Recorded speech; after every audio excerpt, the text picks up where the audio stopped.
What? Who are you going to be voting for come November if we still have elections? If we still have elections, I would hope that Bernie Sanders is the candidate because Joe Biden just has creepy pedo vibes. What about Bernie Sanders do you like? I like his Medicare not profile. Sorry, I haven't talked about any of this in a while. I like his stance on Medicaid for all. I like his stance on the working class and taxes. I'm garbling words now. Forget English for a minute. I like a lot of his, as you would put it, socialist insights. I like that he stands up for the poor. I love his LGBTQ support. I am a strong believer in equality because I'm a trans man. Okay. So by a yacht, I guess. Okay. All right. So let's switch our gears. Okay. We're going to go from politics to kind of personal beliefs now.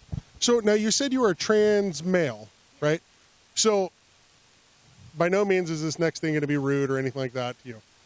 I'm not 100% familiar with the trans community. I have a wife. I have kids. I've never really dabbled or really engaged into the transgender or anything like that. So can you help me understand, I mean, without even the camera, can you help me understand what being a trans male means in general?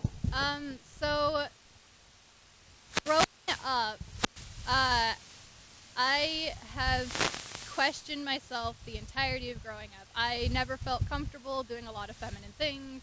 I felt really pushed to have long hair. I felt pushed to have to forcibly conform to the figure of female. What do you mean pushed?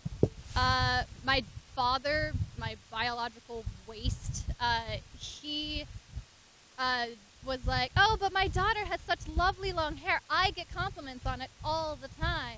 Oh, my sweet little angel. And I had like 5 brothers, so I'm like, why can't I do what they're doing? Why can't I do these things?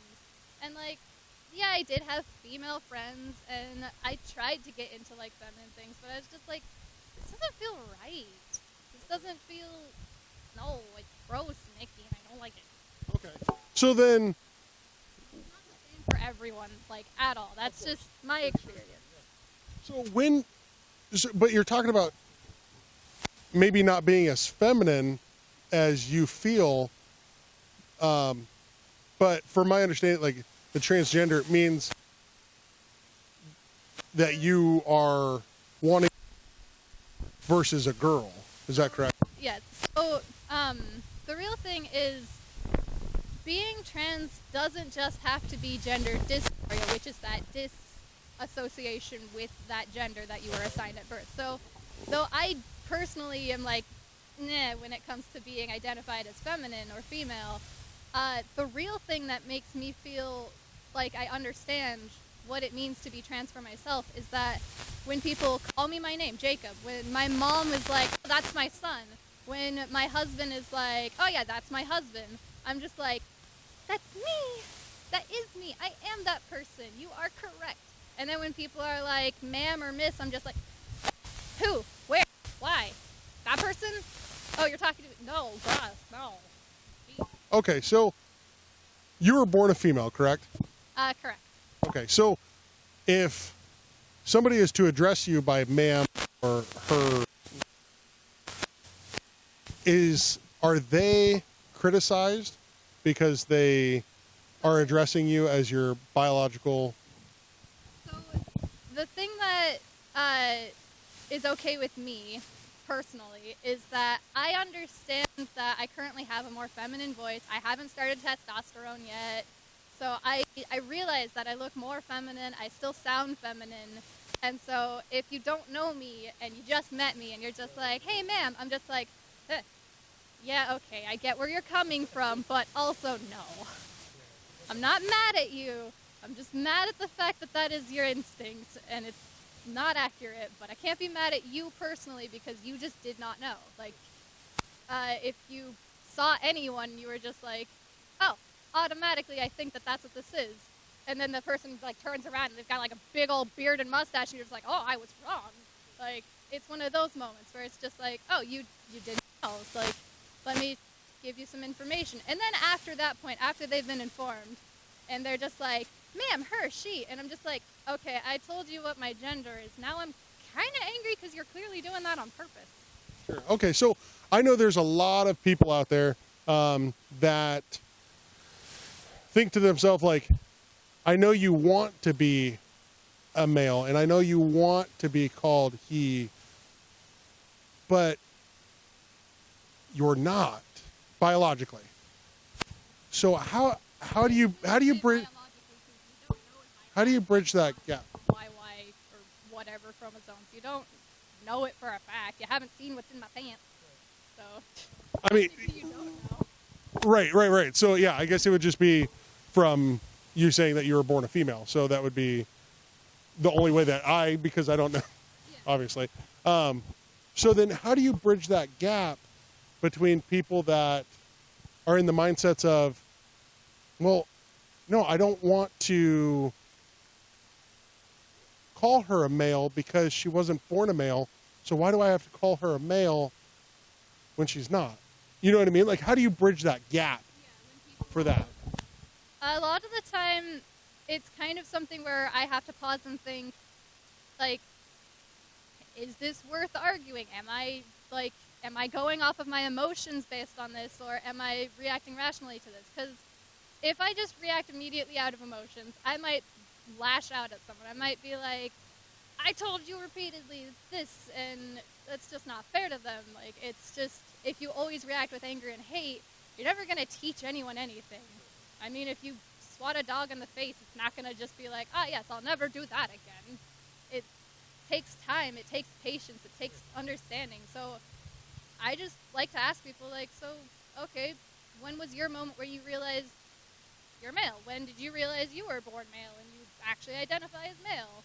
Like, I'll just sit down with people and be like, what was your aha moment? If you didn't have one, do you really feel like you are the gender you were assigned at birth?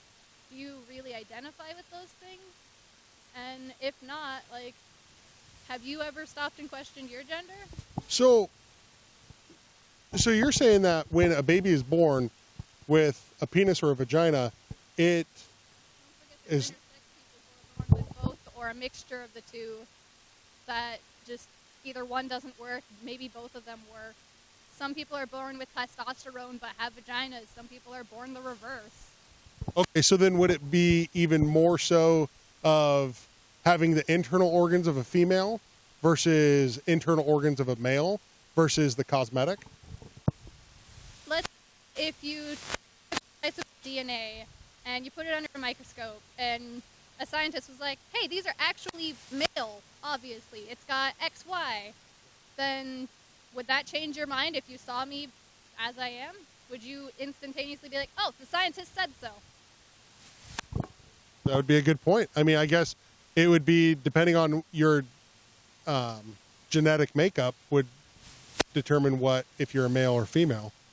So in theory, in that sense, if a scientist did prick your finger, you would come back as a female, then in theory you wouldn't be able to be a male, correct? That also would be incorrect because, A, that's not how it works, for one, because just to take us back into the real world of science, that's not how it works, for one. For two, if that was how it worked, we would have to look at what other identifiers we might have for the trans community, because that is one way that intersex works, because some people are born like that. And there's also more than just XX and XY, because there's also, I believe it's XXY. There's also one where it's like, there's like a third that's just not X or Y. And there's some that are just X, nothing else. There's a lot of different chromosome changes, and that's people, that's animals, that's nature. Awesome. Well, we sure do appreciate it. Thank you so much for spending your time with us. Yeah, thank you for your time. Try to enjoy the sun. All right, have a good one.